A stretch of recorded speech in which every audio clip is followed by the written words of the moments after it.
مش دايما لازم نتكلم، اوقات الهدوء اكتر شيء بيشد. ديور هوم اتنس من 14 سنة وهو العطر اللي الكل لسه بيفتكره، لانه مش بيصرخ، مش بيجري ورا الانتباه، عطر بيعدي بهدوء بس اثره يسيب علامة واضحة في المكان.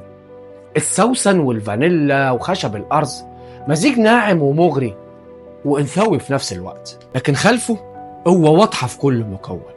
ده مش عطر عادي ولا مناسب لأي لحظة، ده اختيارك لما تبقى ساكت، لكن ريحتك تسيطر على المكان وتسيب أثره بعدك.